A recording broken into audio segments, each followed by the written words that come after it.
अगर अपनी थिंकिंग में आप एक फ्लॉ को देखोगे, यहाँ पे अभी जैसे इन्होंने जो कहा, मैं उसी बात को थोड़ा सा आगे एक्सटेंड करता हूं कि अगर फेल हो गए तो इसको उल्टा होना चाहिए। जैसे एक साइंटिस्ट बोलता है कि अगर मेरा ये एक्सपेरिमेंट सक्सेसफुल हो गया तो, क्योंकि उसको पता है कि 1000 बार तो फेल होना ही है, तो फेलियर के लिए तैयार है। बट हम लोग फेलियर के लिए तैयार ही नहीं है। फेलियर के बारे में बात करने से भी हमको डर लगता है, हमको, हमारे घर वालों को, आसपास में लोगों को। कोई बैकअप प्लान ही नहीं होता है बहुत लोगों के पास। तो क्या ये सही तरीका है लाइफ में आगे बढ़ने? नहीं ना। तो तरीका क्या होना चाहिए? इसको उल्टा कर दो कि अगर मैं फेल हो गया तो नहीं, अगर मैं सक्सेसफुल हो गया तो ये हो सकता है।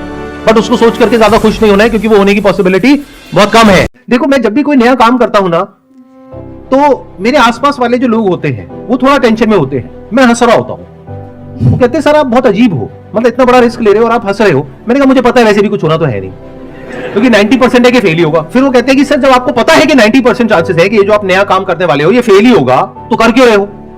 मैंने कहा लेकिन 10% चांसेस है सक्सेसफुल होने के।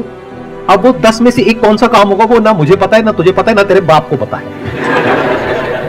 तो जब तक मैं 10 करूंगा नहीं, उसमें से 9 फेल नहीं होंगे, तब तक वो एक सक्सेस तक मैं नहीं पहुंच पाऊंगा। एक कहानी आप लोगों ने सुनी होगी सबने कि एक मुर्गी थी सोने का अंडा देने वाली, फिर उस इंसान ने क्या किया, उसका मुर्गी का पेट ही फाड़ दिया। ऐसे बहुत बेवकूफ लोग घूम रहे हैं मार्केट में, उनकी लॉन्ग टर्म विजन है ही नहीं। सोचो, जो इंसान आपको आने वाले 2-3 साल तक हर हफ्ते का 5,000 रुपए देने वाला है, महीने का 20,000 रुपए देने वाला है, छोटे से अमाउंट के चक्कर में कहीं ऐसा ना हो आपका वो अमाउंट भी चला जाए, आपका वो रिलेशन खराब हो जाए। यानी उस रिलेशनशिप की पहले वैल्यू कैलकुलेट करो, फिर देखो कि वहां पर किसी को कनेक्ट करने में फायदा है या नहीं करने में फायदा है। जब तक आप 100% कॉन्फिडेंट नहीं हो कि ये इंसान उसके साथ में कुछ गलत नहीं करेगा, भूल के भी कनेक्ट मत कर देना, नहीं तो आपके पास में आएगा कुछ भी नहीं, चला सब कुछ जाएगा। तो आप कहीं पर जॉब कर रहे हो, कोई इंसान आया आपके पास में, बोला जॉब वॉब में कुछ नहीं पड़ा है। जॉब करने का वैसे भी किसी का मन तो होता नहीं है। सबसे ज्यादा जो हार्ट अटैक्स होते हैं वो मंडे मॉर्निंग को होते हैं, वर्ल्ड वाइड ये डेटा प्रूवन है। तो मन तो किसी का भी नहीं है।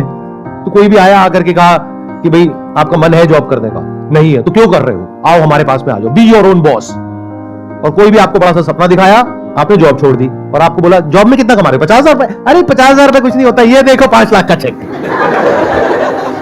आपकी आंखें चमक गई, आप तो मोटिवेट होने के लिए तैयारी बैठे हो। मोटिवेट हो गए, जॉब पे जाकर के स्टाइल से, अब ये 50,000 में मेरा कुछ नहीं होने वाला, मैं 5 लाख कमाऊंगा। अब 6 महीने हो गए, 5 लाख छोड़ो, 5,000 भी नहीं आया, जेब से 50,000 लग गया वो अलग। अब आप भटक रहे हो दर दर, अपने फ्रेंड्स भी आपने खराब कर लिए। यानी अब आपके फ्रेंड्स आपको देख करके साइड से निकल जाते हैं। मेरी बात को समझ पा रहे हो, नहीं समझ पा रहे? एक छोटी सी यात्रा आप जैसे उम्मीद करते वैसी नहीं चलती। एक छोटी सी यात्रा, पटना पहुंचने की यात्रा फिर भी छोटी है, और एक छोटी सी यात्रा में कई अनएक्सपेक्टेड चीजें आपने फेस की होंगी। कई आपने सोचा नहीं होगा बस लेट हो जाएगी, बस लेट हो गई। आपने सोचा नहीं होगा फ्लाइट कैंसिल हो गई। आपने सोचा नहीं होगा कुछ होगा और हो गया होगा। जब एक छोटी सी यात्रा को पूरी आप करते हैं तो इतनी अनएक्सपेक्टेड चीजें फेस करते हैं। जिंदगी एक बड़ी यात्रा है, सफलता एक बड़ी यात्रा है, कामयाबी बड़ी यात्रा है, समृद्धि बड़ी यात्रा है, शोहरत बड़ी यात्रा है। इस बड़ी यात्रा तक आते आते आप बहुत सारी अनएक्सपेक्टेड चीजें फेस करेंगे। और अगर आप अनएक्सपेक्टेड चीजों को फेस नहीं कर रहे, आप किसी यात्रा में है ही नहीं। अब मेरा कहना यह है कि मैं जब मेडिसिन जो है वो सस्ती बेचूंगा, तो मैं एक्सपेक्ट कर रहा हूँ कहीं ना कहीं कि कोई डॉक्टर्स जो है वो मेरे साथ जुड़े। मैं गया भी 1-2 डॉक्टर्स के पास, जो कि ना एक लोगों को सस्ता इलाज दे। तो सबसे बड़ी प्रॉब्लम क्या है? दवाई खरीदने जाते हो तो दवाई के मामले में आदमी को सस्ता इतना मैटर नहीं करता है। आई थिंक दवाई में सबसे बड़ी चीज जेन्युइन है। तो अब वो ट्रस्ट कैसे आप बिल्ड करोगे?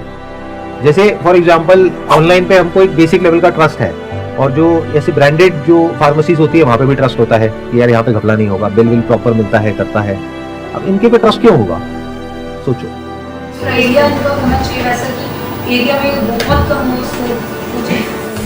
आप जो कर रहे हो ना स्ट्रेटेजी, उसकी एग्जैक्ट अपोजिट स्ट्रेटेजी निकल करके आ रही है यहाँ से। अगर आप ध्यान से समझोगे तो आपको करना चाहिए fix price shop, no discount, only genuine medicine.